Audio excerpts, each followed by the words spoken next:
Welcome to Wizard Team, a Black magical podcast for Black magical stories.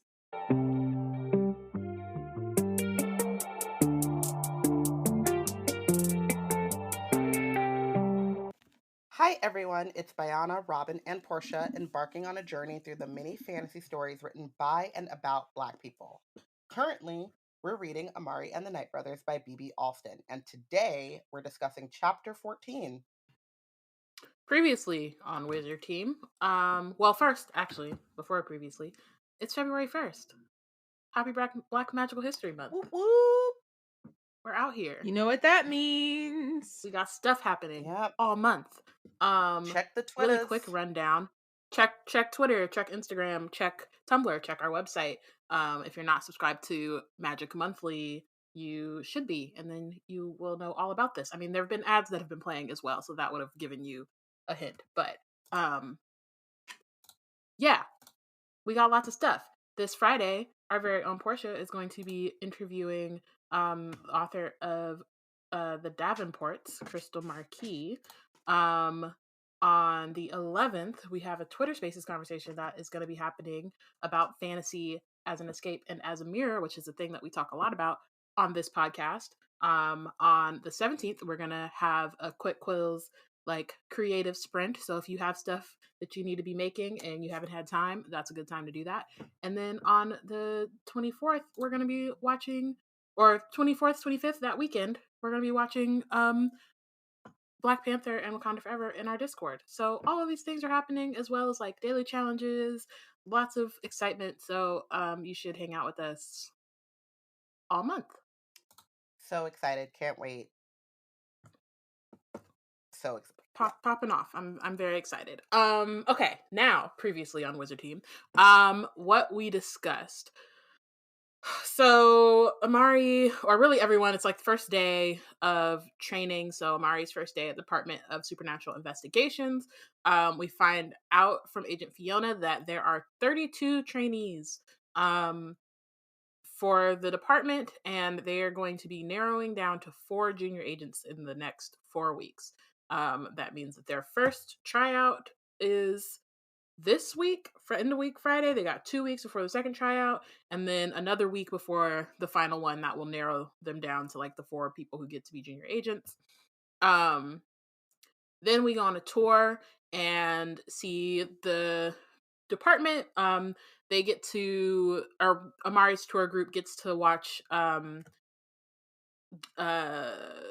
lineup of various large creatures to see which one of them stole a pot of gold from the leprechaun. It happens to be this Bigfoot. Not sure if that's his nickname, but he's a part of the he's a cousin. Mafia. Yeah, he's part of what Porshèa thinks is some kind of Sasquatch Organized crime, mafia. Organized crime. Yeah, exactly. They cousins. It's a mafia. It's a family. It's something is happening here.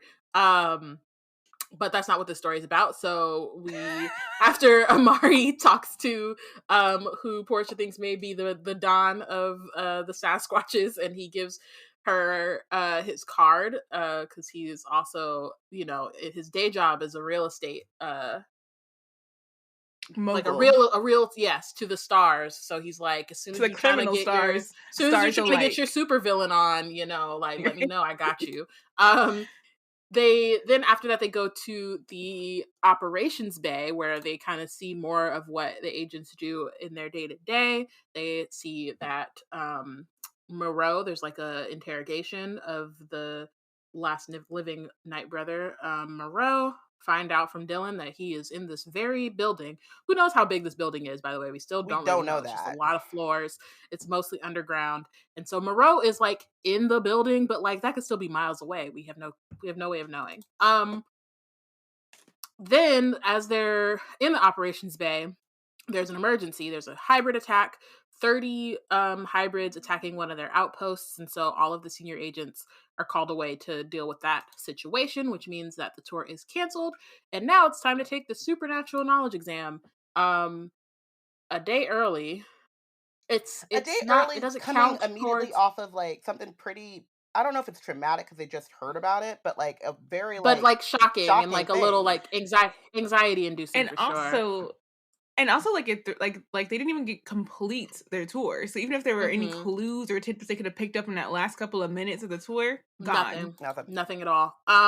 So they take the exam. It's only meant to be like a diagnostic, so it's to see like a baseline of where folks are at.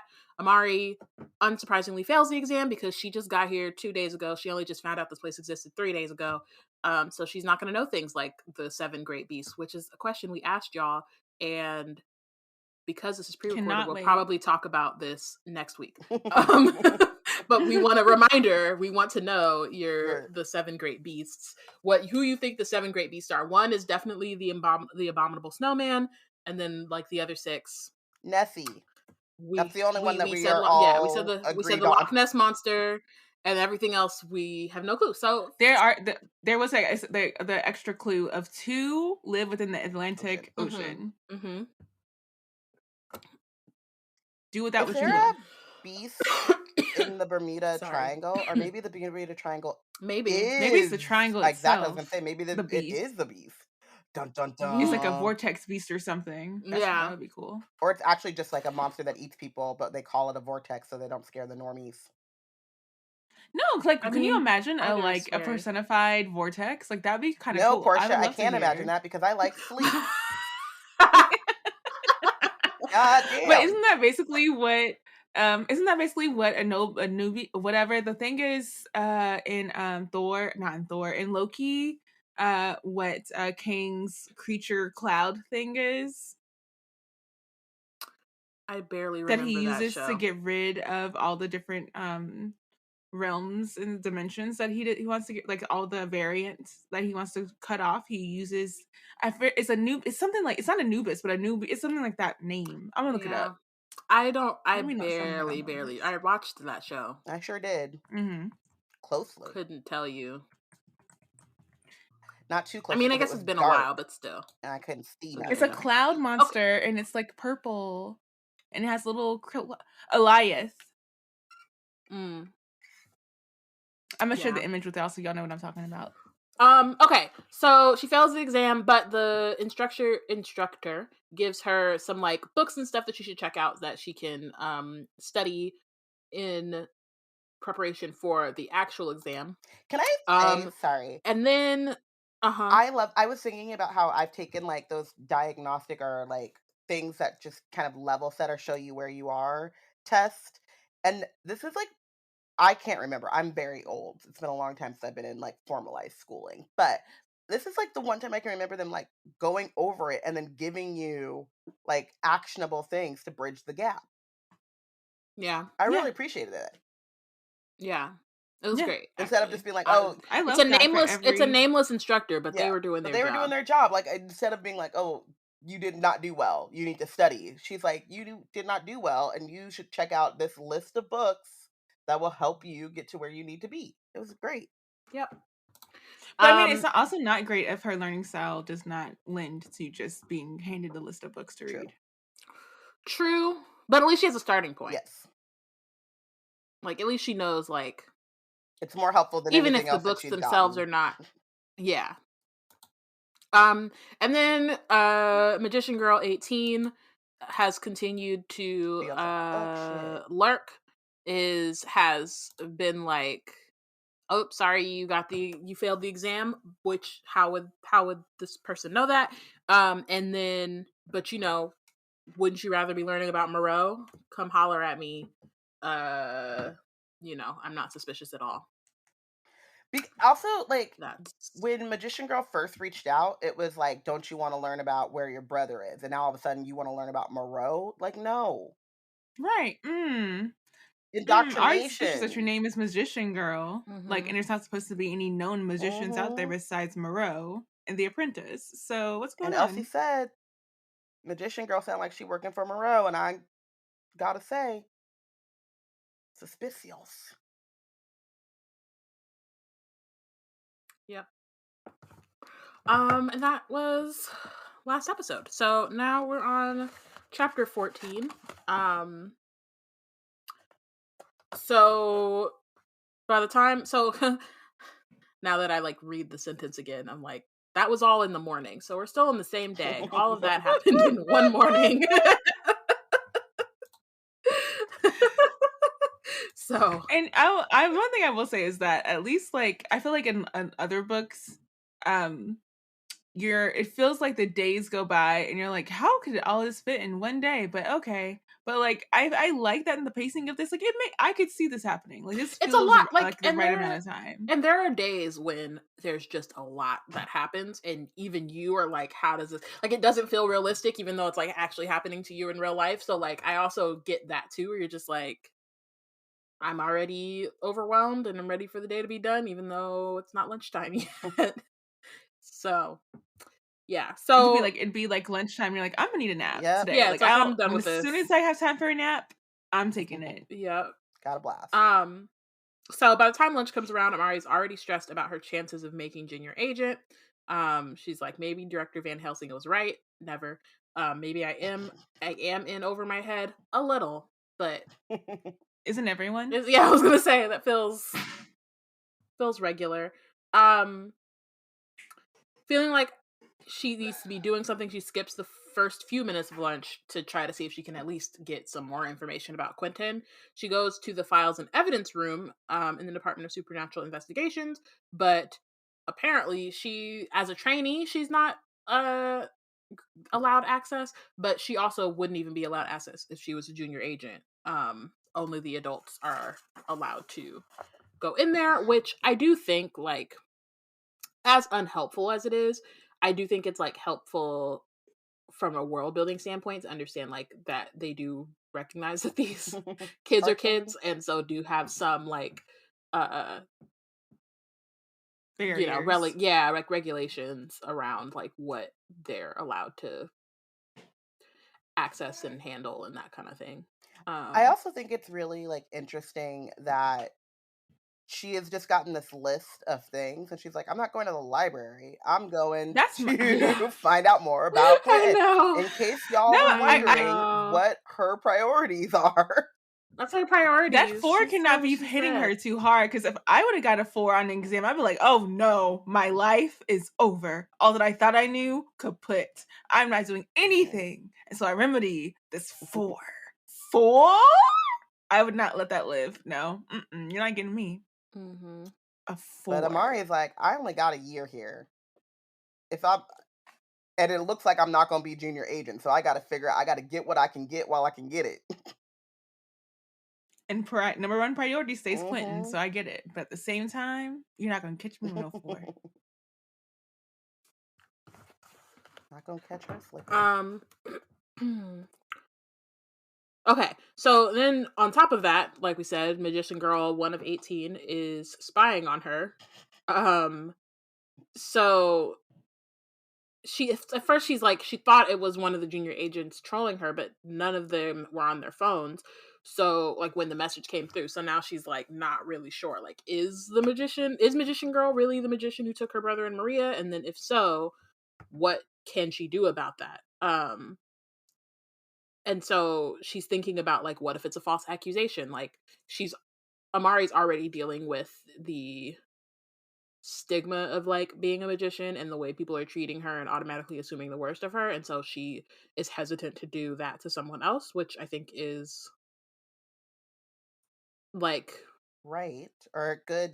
Yeah, it's right of her. Like, it's good of her to like to think about it from that angle, even though this person is 100% suspicious, and like even if they turn out to be harmless, like they need a lesson on just like how to approach people.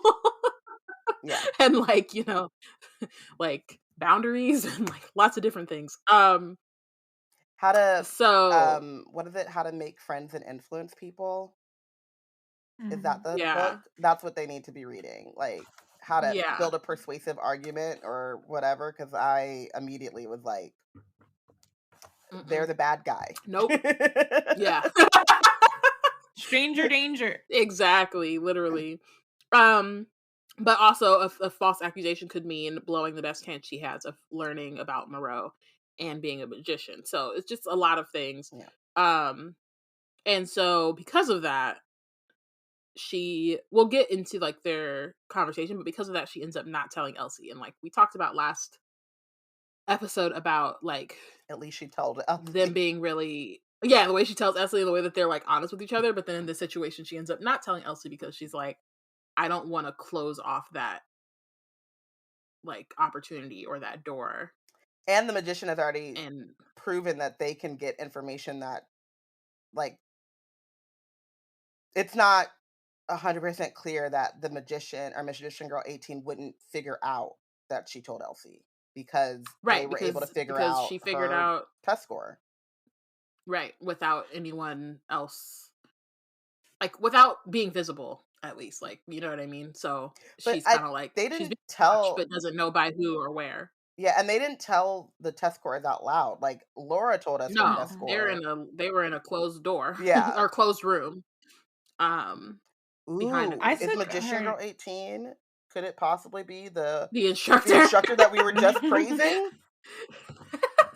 Right, it's like Uh-oh. on the low, being like, Like, look at no her wonder helping them. that she was so helpful. Yeah, look at them helping her Mhm. learn and figure stuff out. Oh, they helping her because they want her to be a magician, a Moreau apprentice. Okay. Moreau's apprentice's apprentice. Mm-hmm. I took her not wanting to tell Elsie as her thinking that Elsie would push for her to tell a grown up, given what the magician girl 18 was able to do. Like she's like, oh no, that's security risk. You should definitely tell an adult now. Like she feels like Elsie would have held her accountable to telling an adult. Possibly, but also the magician girl specifically said, like, proved you can keep a secret. Don't tell anyone about my offer. Like, said that part specifically. So then Yeah. Mm-hmm. I think it's probably both. It's probably like it's weird, and at a certain point, Elsie would probably be like, okay, this is kind of beyond us. But also, it's like, in order for Amari to get any more information out of Magician Girl, she can't tell anyone about them. And like, I think it could be that like it could be that in Amari's mind, she's like, I'm not going to tell Elsie yet. Right. You know what I mean? Like, wait till I can get the information, and then I'll just tell her everything. So then it's not really like lying. It's Completely just like, withholding. yeah, it's just like waiting until a moment where it makes more sense to do that. But it does suck that like she's not able to share the information with somebody because it's weird. At least Elsie knows that Magician Girl exists. Yeah. At the very least. But yeah, so Elsie sits down next to Amari at the food court and is like, tell me what you think about this. Lip gloss that shoots knockout gas. The antidote would be in the lip gloss itself, so once you put some on, you'd be immune.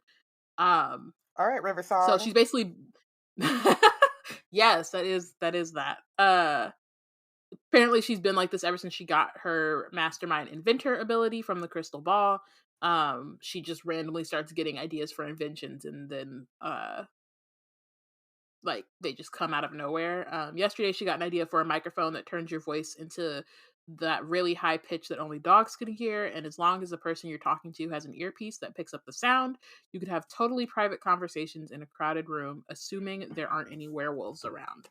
So 2 thoughts. One, I could see this getting to be annoying for Amari because they're also roommates, and so like this is just like a nonstop ideating stream. And also this reminded me a lot of Porshèa. And I mean not inventions, but just like I have an idea. No, I'm only laughing because Portia's face, because She did. She looking at popped the up like, book. what? But And also, it was only like 2 episodes ago where she did this to you, so this is hilarious. this is true. This is true. And it's not that I didn't think about that when I decided to say it out loud. Because I did. But and also I feel like this is another one of those where you think you're about to get read, but it's actually just a truth of like being your friend, that you be minding your business, and then Portia's like, I got an idea. And you'd be like, don't you always? So, but I don't live with Porshèa, so To be fair, I don't do that to just anyone. Like, not everyone gets shared my ideas. I don't think that Only Elsie people I would feel do that comfortable enough to share my ideas. just anyone either. Yeah. No, but Mhm. like Darren lives with, like, I don't even do it with Darren, I Mm. don't think. Like he does live, I don't think I really, Just spout like, them. occasionally I will. Yeah, I don't, I think how our relationship is, I just end up executing if I have an idea that's related to him in any way, and then I just do it. But like if it's something that like is me oriented, then I'll just like, oh, if I'm trying to just like get his like gauge his excitement about something that I'm thinking about, then I'll do that. But yeah, I don't think I typically bring up my ideas around Aaron, which is funny. Like I don't have a lot that just jump out of nowhere to share with him. Well, I mean, to be fair too, like we are a storytelling making org, so it makes sense to give us your story ideas. And most of the time, they're ideas for stories or projects around stories. So yeah, the context works, but Yeah. Yeah. it just It's like we're the Um, bureau for nerdy Black nerds creating. So like in the Black Nerds creating, like it's in the Black Nerds create universe, like it's a perfect like universe for my ideas to just like be like, oh, this is the space to just jump out and like do it. Yeah. Like, okay, let's just explore this idea. Okay, here's Mhm. another one. And I will say, I am very self-conscious about like how much space I take up all the time. So I'm always just like, okay, let's like tamper down. You have a lot of ideas. Just do one idea. Okay, let's do that Okay. one. Okay. I And that was not meant to be a criticism. It was just meant to be a descriptor of no, how many ideas that you have at all my times. mind Yes. works. Yeah, which is fun. No, I was just laughing. So I'm just like, I do not. But similarly, I also had two things come from this. One was that like when Bayana said, "Tell me what you think about this," I immediately thought, "Question: Tell me what you think about me." It's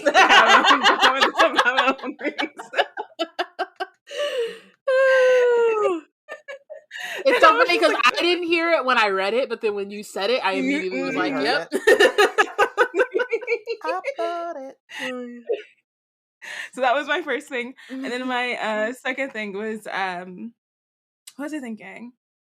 Yeah, it goes back to what my thoughts were last chapter about like how the other trainees and other departments are spending their time have enough time to like sit and think and dwell on their like things that are tied to their abilities and how they can work on them in the departments and exploring them and investigating, doing these really cool things that are not tied to like a competition setting and like kind of suppressing their ability to be fully themselves because they have to like gauge how everyone else is doing and try to do better than the next person.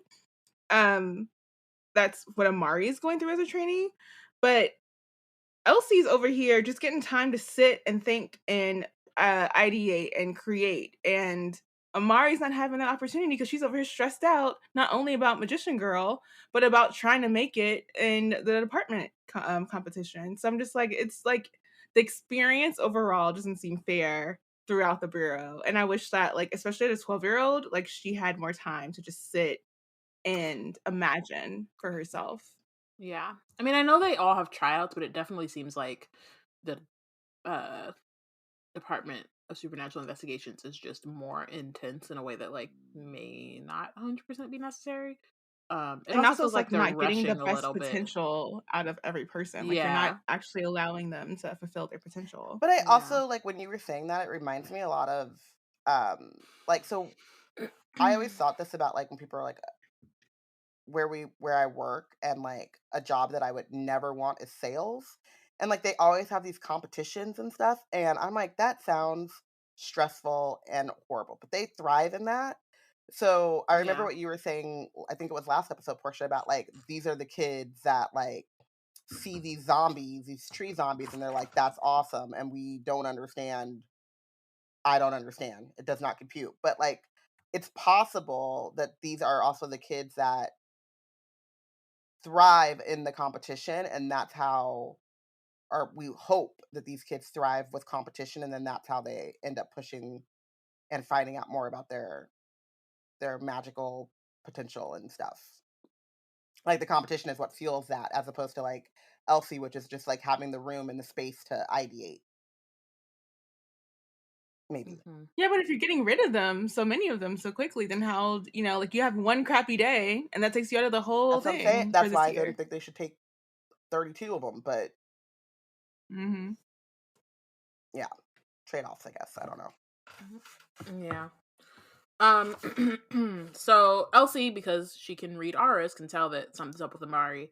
And so Amari has to kind of like think fast to not tell her about Magician Girl, and says instead that she's worried about her test score. Elsie is not really all that convinced, but she can't really press the issue because Chief Crow comes over the intercom and summons Amari to the office, to her office. Which, like, again, we've talked about this. I'm like, I go back and forth with Crow, and like we can talk more about it like once we actually get to her. But like,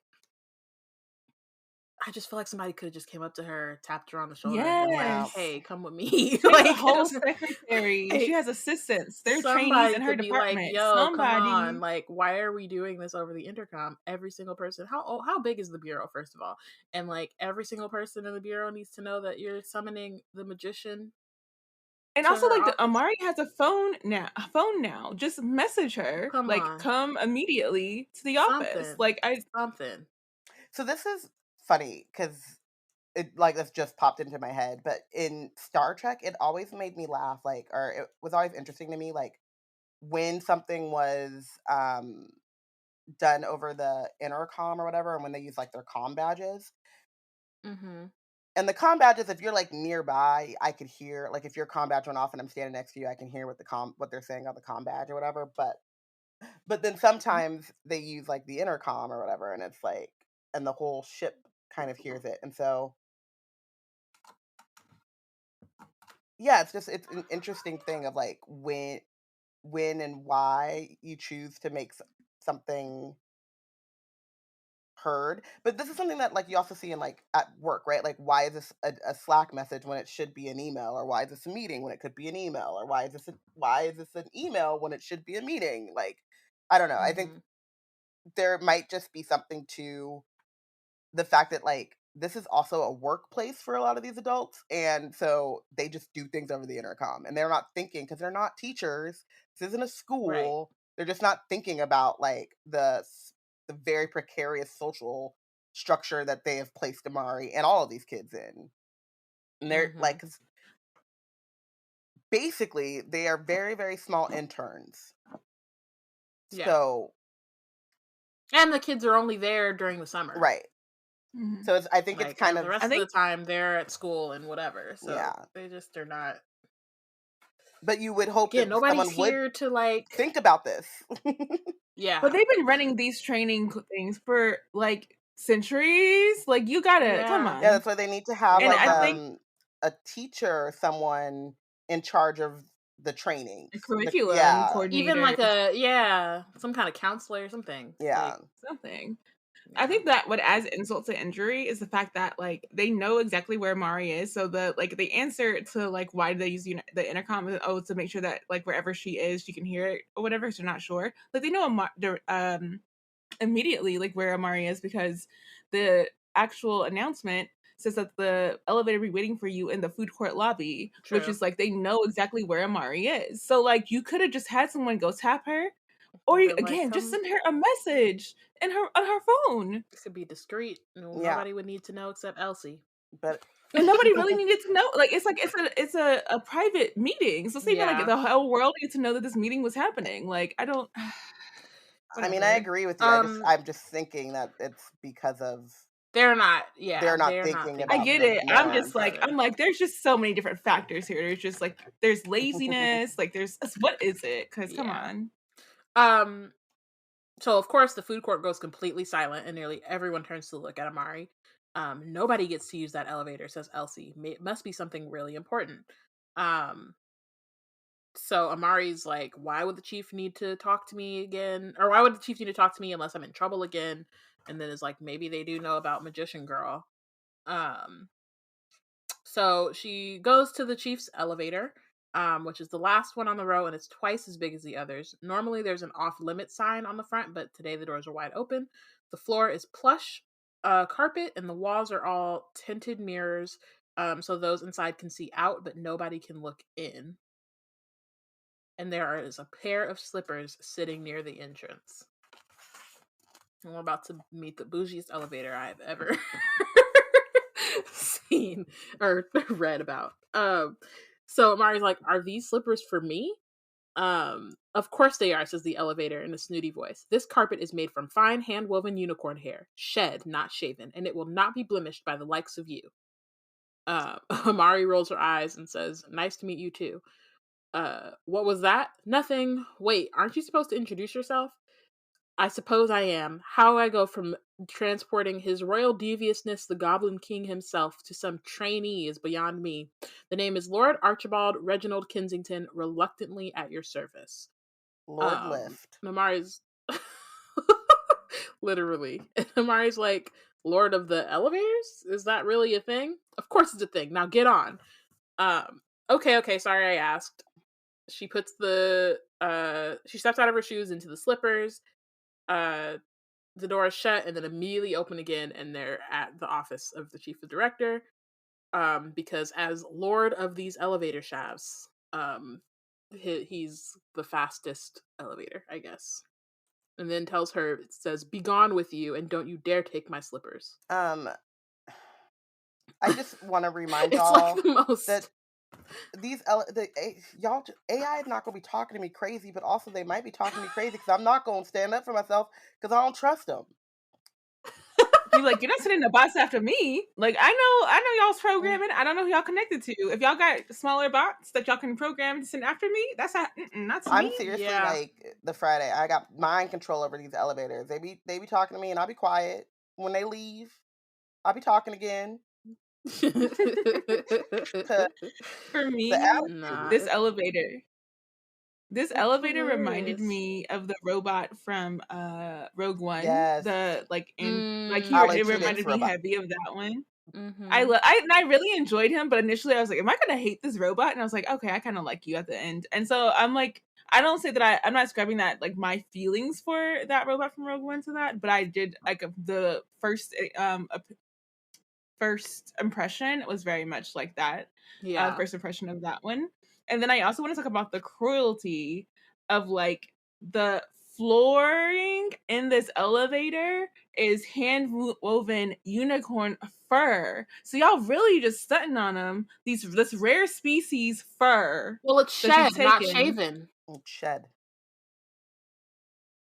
But that means I that don't they care. keep unicorns in captivity so Sure. that they can be Yes, around when they absolutely. shed their fur. When they shed. And you're stunting on it because it's just the fur, the lining of the floor I mean, of an elevator. it's a flex. The elevators. He's the lord of Lord elevators. Lift. This AI is out of control. That's very English of. It's very English of the elevator to take from something else to make itself seem like it is rich. That's what I'm gonna say. Yeah, it's the majesty of a unicorn put into an elevator. Put in an elevator. It's giving gold toilet seat, is what you're saying? It's giving museums of things that don't belong to you that you're gonna loan somehow to someone else. Yeah, Lord Kensington is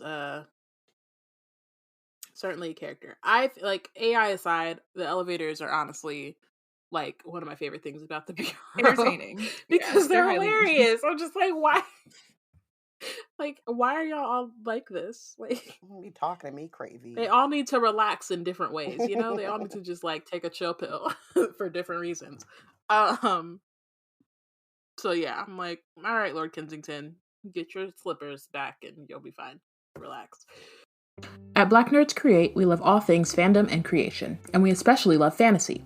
That's why we're excited for our newly named Black Magical History Month coming in February.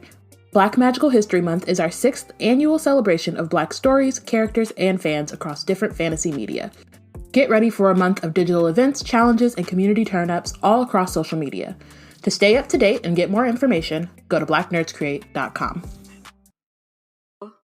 Amari steps out of the elevator, looks at the lobby. There's a fancy glass desk with the big Office of the Chief Director plaque, and then the secretary who escorted Elsie and Amari to the welcome day is sitting behind it. She points to the conference room and says, they're waiting for you. And then Amari goes in, obviously very confused, very afraid that like she's about to be kicked out. She doesn't know what's going on. But inside the conference room is Agent Magnus, Agent Fiona, and Chief Crow. Clearly, like, Magnus is sitting with his arms folded across his chest. Like, so there's like a bit of tension in the room. That's Fiona his whole looks. personality at this point. It is, but like Fiona shoots an annoyed look at Magnus, so that's like they're just something is happening, but like clearly whatever it is, they're not in agreement on. Yeah. So Chief Crow is like, Amari, I do hope your afternoon is going well. Please take a seat. And Amari's like, okay, maybe it's not as bad as I thought. But then Magnus is like, don't go getting too comfortable. Wait till they tell you about the reckless idea that's brought you here. So he's just like over it. He cares about, he's very much over it. He cares about Amari, but is like, this is like, he just feels like somebody who like can't wait to quit. Like he seems somebody who's like always like counting he loves down his job, but is also like he's like, how much longer till I can retire? Like, but I feel like he's also like, I'm only here to keep, because if I weren't here, it would be real bad in here, and I can't. I feel that bearing of responsibility on myself to keep it from being too bad in here. And I get the sense that he's like this with like all of the trainees and kids, because he's like, y'all forget that these are children, and like Amari's got a little bit of a special like a soft spot for, because she's Quentin's sister, and because it seems him and Fiona both agree that like how they criminalize magicians for just existing is not the smartest idea, because they have both said at different times like you're being punished for something you can't control. So yeah, I love him because it's like I get that sense that like he's one of those people that like, I don't like kids, but kids love me, and I can't do anything but like end up playing Tea Party, and like I'm mad that I'm playing Tea Party, but the kid asked me to play Tea Party, and here I am sitting like just cute. It's cute. I like it. Yeah, he's grumpy in a sweet way.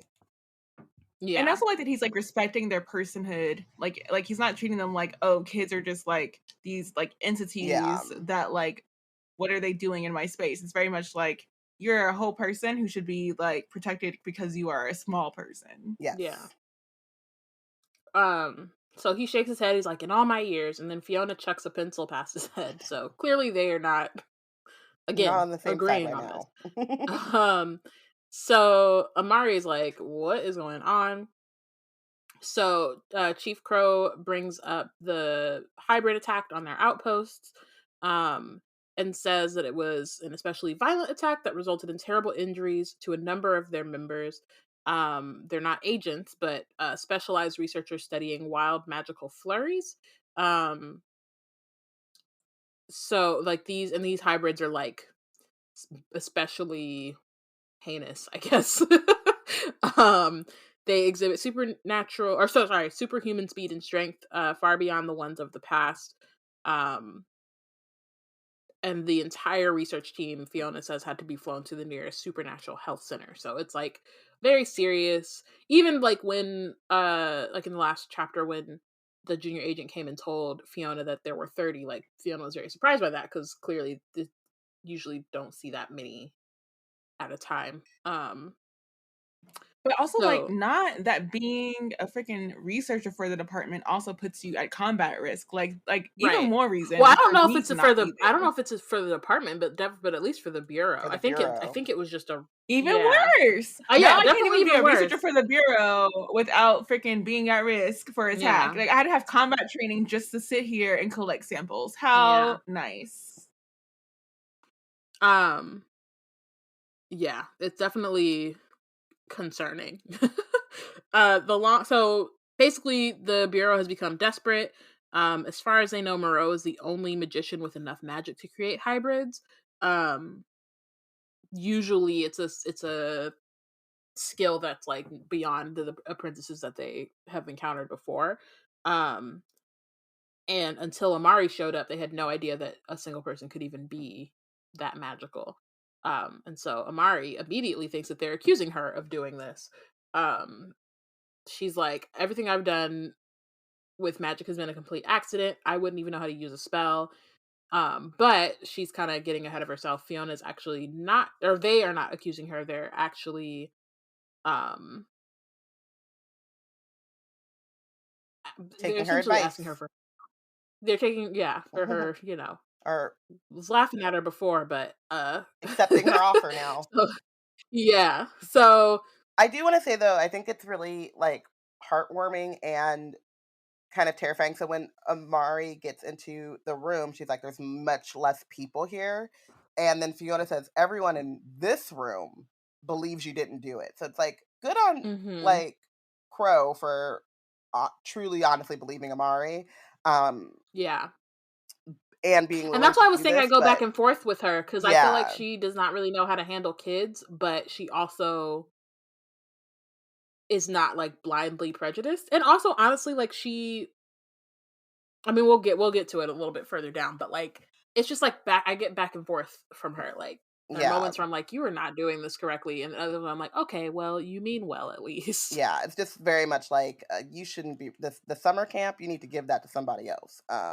Yeah. But you're But trying. it also implies that someone outside of that room is arguing that Amari was in 2 places at one time. And I'm like, I mean, Van Helsing maybe. Yeah, she's an illusionist, sure, but like you again, she doesn't even know what she's doing. So how could she be at the level of maintaining a look that she's here in one place while being somewhere else and she doesn't even know what well, she's my doing? thing though is I still don't fully understand hybrids, but it feels like you don't need to actually be there. You just need to create them and then let them loose. Like So you're Right. thinking it's like a timed gate lock or something like a where they homing like pigeon or a missile. Like you can launch it from anywhere, or like a drone, right? Like you can be sitting in an office in Washington D.C. killing brown people all over the world. That got dark, but honest. it's true. But yeah, like it seems like because they say hybrid attack, um, and they don't know who could create these hybrids. So it's like they're created. Why couldn't you just Just drop them off and and yeah, or put them somewhere, have a timed cage release. We're in a mhm. world where like technology and magic sit side by side. So it also seems to me not, I mean, I'm not trying to get Amari in trouble. Amari did not do this, but like it also seems flawed to me to think that you would need to be in two places at once to do this. Yeah, I guess my thinking was like if the magicians are can like puppet masters and they have to be in person there to puppet the hybrids or whatever. Mm. Yeah, and that's why I'm saying like we don't really know how the Yeah. hybrids work, but I took it as like something I'm thinking of them like Ultron cooked up Yeah. in a lab, or Mm. those like the Iron Legion. Which, side note, Tony Right. Stark is the fucking worst. Yes, he is. I don't understand why Tony Stark has fans. Anytime I see a Tony Stark fan, I'm like, Those are the Oh same why? my people that love gosh. Batman. Yeah, Monty, I'm talking to you. An Iron Legion? What were you thinking? But anyway, You wanted to put a cage around the world? How does that literally. not okay, can we not So okay. Okay, let's keep going. Sorry. No, you're fine. Um, so they believe that Moreau is so they believe sorry. Okay, back in here. So they don't believe that it's Amari, but they do believe that um someone connected to Moreau is creating the hybrids, and they don't know anything about this new magician. So Fiona is the one who came to Crow with the proposal. Um and Crow decided to consider it. And Amari is like, "Oh, you're gonna let me talk to Moreau." And Magnus is like, "Amari won't have any part of it." Which Amari is the one who came up. She asked. She was like, yep, "Hold up." And I laughed at her because I thought that was a ridiculous thing to ask an adult, but apparently not so much. not. These adults ain't adulting the way that she thought No. that adults and I adults. And just they're desperate. So realized what else are they gonna do? It wasn't the thing is it's like it wasn't a bad suggestion from Amari. It was just like for me it was like time and place. It You is kind know? of a bad no, it is kind of a It's bad suggestion. bad, but She's I a mean like no, 12-year-old. no, no, absolutely. But I'm saying like in terms of like her logic to get to the point of like maybe Moreau would talk to another magician. I understand that. It's Yeah. just like It's a sound logic, sure. yeah, but you're she 12. just kind of had the thought and said, "Oop, I'm gonna ask right now in front of all these people." That was part of her plan. And to an adult who shouldn't But when else when is consider she this. ever alone with any of the agents though? Like she's not been like she's Yeah. not seen Fiona just walk in the hallway and just like been able to grab her. Yeah.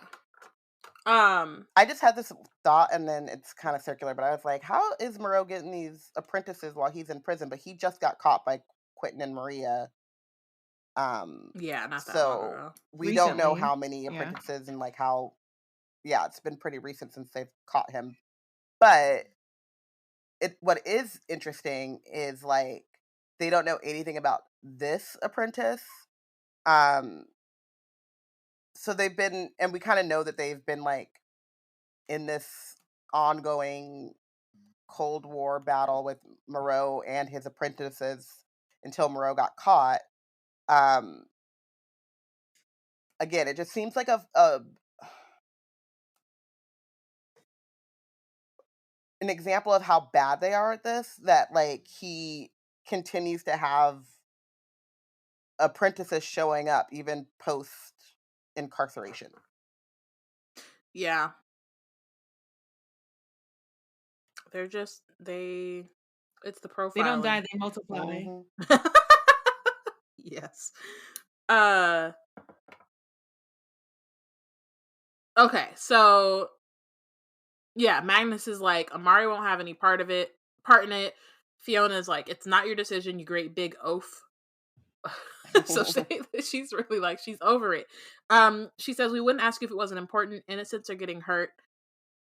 Crow was like, sit down, Magnus, because he had jumped up to his feet.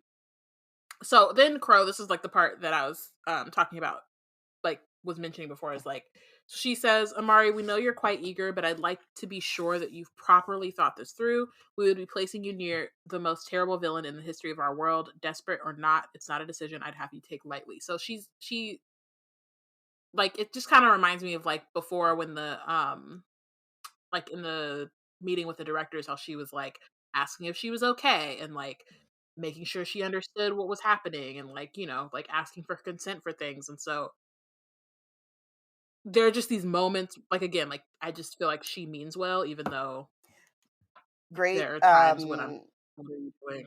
instincts, poor execution from Chief Crow. This reminds me, and I don't know why, I think maybe it's time for a Star Trek rewatch, but in Star Trek Voyager, so they have this like prime directive in all of Star Trek. If you're part of the Federation, there's a prime directive, and basically you do not interfere with the cultures of other planets and other species. But on Voyager, they are lost in space, and they are like 3 quadrants away from home. It'll take them 300 years to get home. And their captain, every time there is any chance that she might shave some time off of this journey or take a shortcut and get back home to Earth faster, the prime directive goes out the window. She's just like, you know what? Expediency and, whatever. I actually wrote a whole thing about this when we used to have a blog, situational ethics. And that's what this kind of reminds me of. It's like they're telling Amari, like, we wouldn't put you in this position, but we're desperate and people are getting hurt. And like, but she's still 12 and doesn't know what's going on. And like, so you can't have it both ways, right? Like you can't criminalize her, ostracize her, make her feel, and not that these 3 people are doing it, but they are 3 representatives of the Bureau, and the Bureau as a whole has made her feel this way. And then as soon as it is convenient for them or they are in a bad place, then they appeal to her inherent what I think of as inherent goodness while telling her she's inherently a criminal. Or need to be helpful. Yeah. Need to be useful. Yeah. Yeah. I feel like for me, it's the thing that's coming up for me right now is that like at least recognize her service, like to like openly talk about like how her service is helping the department. Um because the like if you're trying to help her and the stigma around her being a magician, then showcase how she is not functioning in the same way that the magicians that have built up that stigma have functioned or are currently functioning. So like you help her gain the support that she needs within the bureau, because by just asking her to do these things without like aligning that with her character and showcasing that to kind of push back the bigotry that she's encountering openly, then you're just allowing for the isolation that she feels to continue. And you're using her despite the level of isolation that she has and her need to feel like she's not alone, that she's helping along the way. So I think if I see her have some recognition from this openly, I think that would go a long way to helping the cause of Chief Crow. But as is, I don't know if that's gonna happen. Yeah. Yeah. And get Van Helsing off her back. Yeah, First like of all, be that's a the main buffer thing. for her. Like, come on. Please. So Magnus is like, this kind of thing ain't her job yet. She's just a kid, for crying out loud. Fiona's like, it's still her decision. And like, should it yes, be? but also like, well, that's what I was gonna say, like, or sort of what I was gonna say, like, yes, but also Magnus knows she's gonna say yes. They all know she's Right. gonna say yes. They all know she's gonna say yes. But also She Like, suggested it. It's her it's not suggestion. that it shouldn't be her decision. I think like to some point, like we talked about, like Magnus and treating them like people and respecting their autonomy and stuff. But also like Age of consent. yeah, and like being like carefully informed of all of the actual things. I'm like, where is her mama? Like I just feel like because if I'm Renee, I'm like, you let my child talk to whom and do what? And that's right. that was gonna be my main question, because it's related to my bench. Is that did we? Because I don't remember. It's just been that long enough for me. Did they cover in here like what the law is keeping them from telling? Like, sure, it's like you can't tell a lot of people that this world exists, but like, why can't you tell a minor's parent or guardian that they are again in related to this world, but even more that she's a magician and that has some things that might lead her to be targeted not only by people who are bigots but by people who are seeking to use her powers, like, and then like not keep the mom informed when stuff like this comes up. Like, what is keeping them from doing that? Is there a law that was like, what Probably is just the like cultural thing? I mean, they mores, didn't and even. they also like Yeah, I was seem like, they to didn't even tell her that Quentin was just had disappeared. Like, didn't yeah. tell her anything about Quentin. Right. But I'm like, but you know what I mean though? Like, what is it that would keep them, like, what is the actual law or whatever? Like, why couldn't they change it for these specific special occasions? I think it's also like what I was gonna say is like the cultural mores of like them, and like we've seen with the elitism and stuff, like assuming that the only people this really affects are come from these supernatural families and these legacies. So they I don't know if there's a law, but they probably also have just never thought about the fact that like there are people not involved in the supernatural world who would be impacted or have family members who and would want to know. So I kind of feel like it's that too. Because Maria's family knows. Mm-hmm. Yep. They just didn't think But about the they're part black of the boy and world. his family and where his family comes from, and I just Mm-hmm. think that they just didn't think about it because they're just elitist and they're all insular.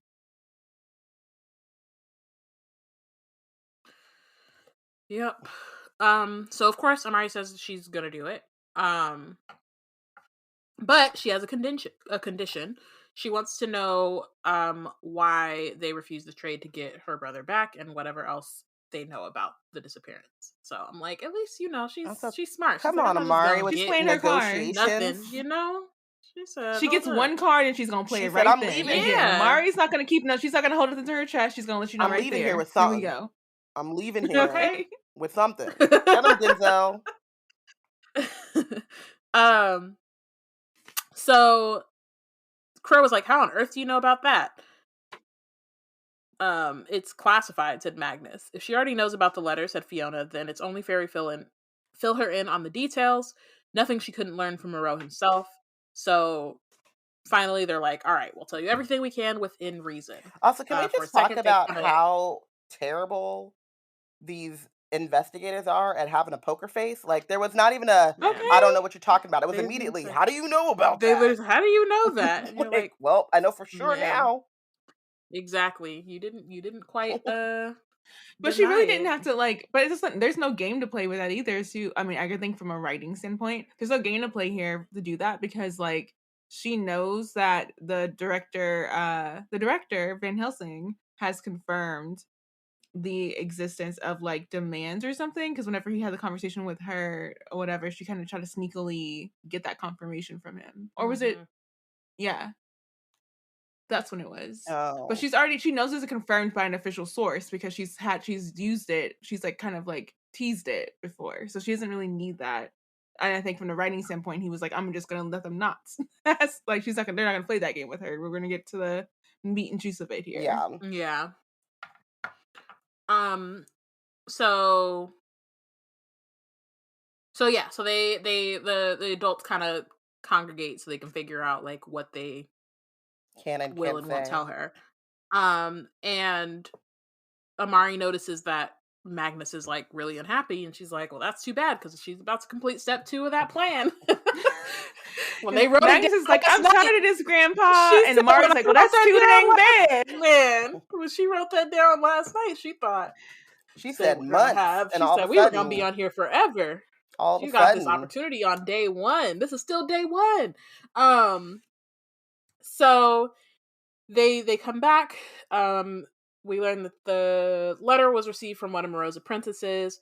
It made 2 impossible demands, one for each member of Vanquish, not just one. The first one is releasing Moreau, but the second one is classified, which is why I think they should have just kept it at 1. Like, they don't you don't have to tell her that there was a second one and that it's classified. But I think they it explains why they didn't follow the demand. Yeah. The fact that there's a second demand tells her why they haven't done what they needed to do for that one demand she knew about.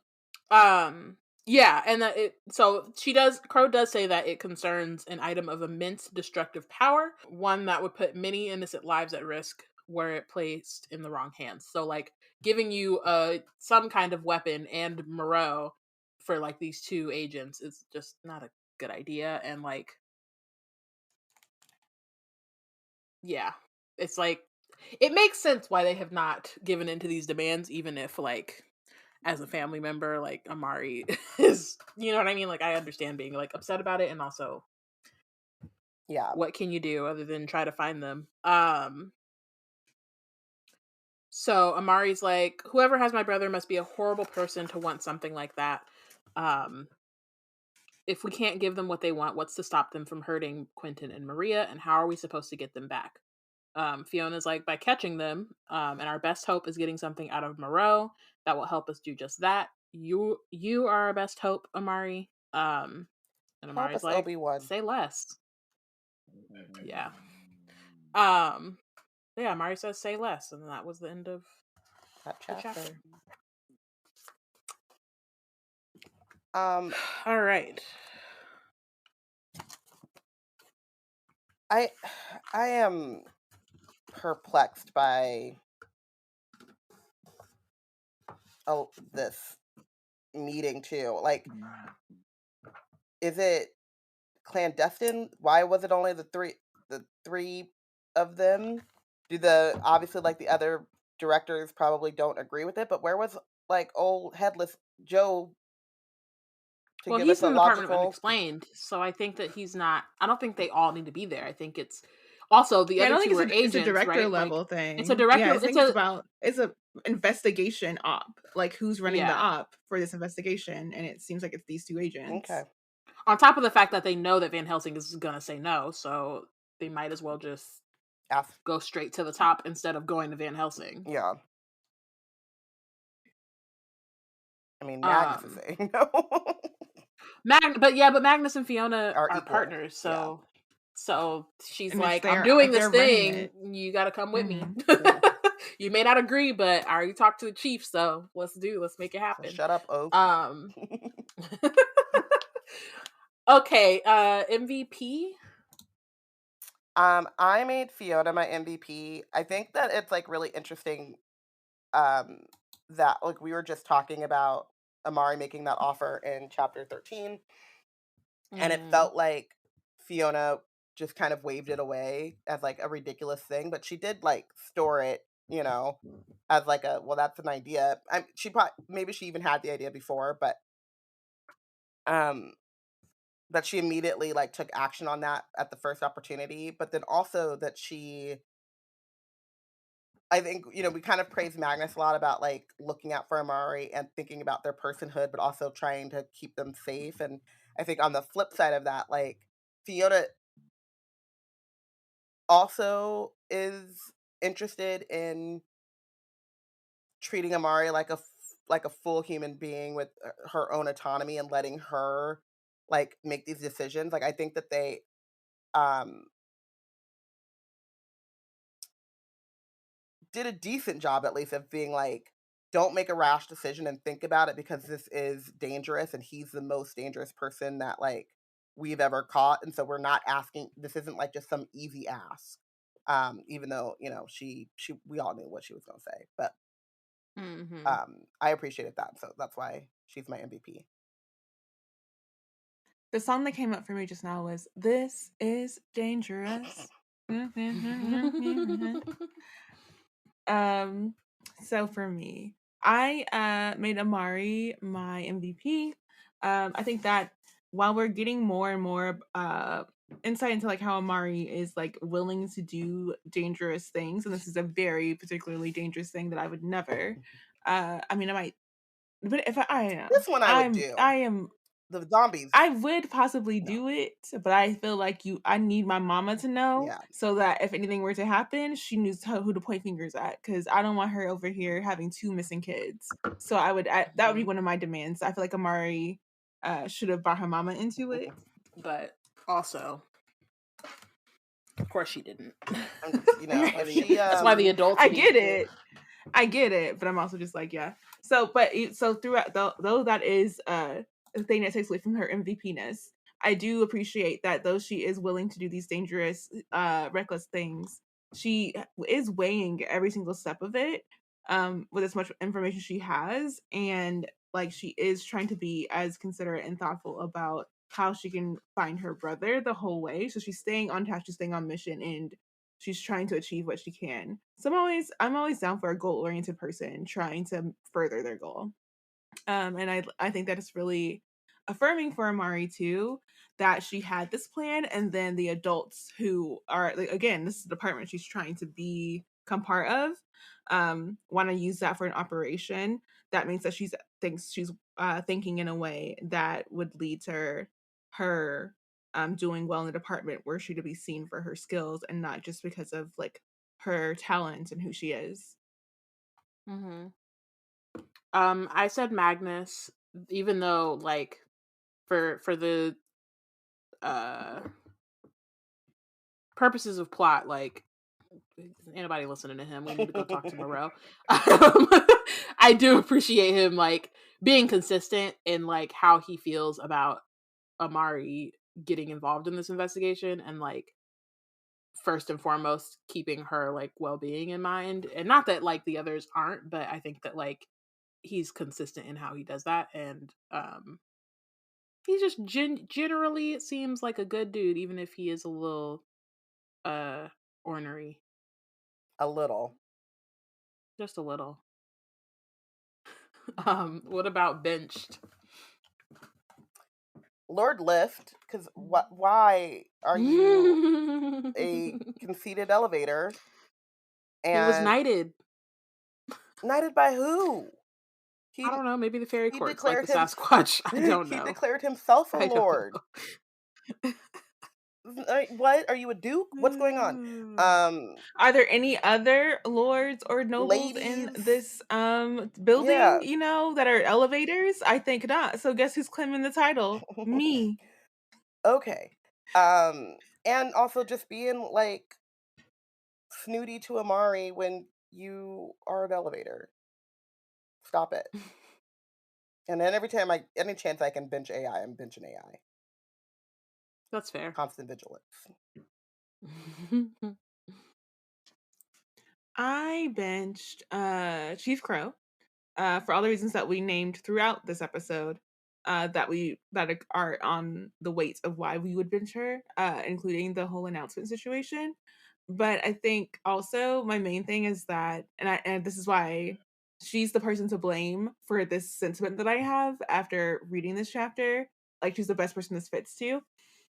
Is that it's sad that in a world with so many magical protections, that Amari continues to have the weight outside of her age put on her shoulders. And like, Chief Crow is not doing anything to like alleviate that, being like all the things that are coming to Amari at her small age of 12. Like, she really isn't doing nothing to make sure this child um has anything outside of what all the other trainings are getting. And I feel like that's the wrong approach to this, given that Amari is clearly different than the rest of the trainees in the group.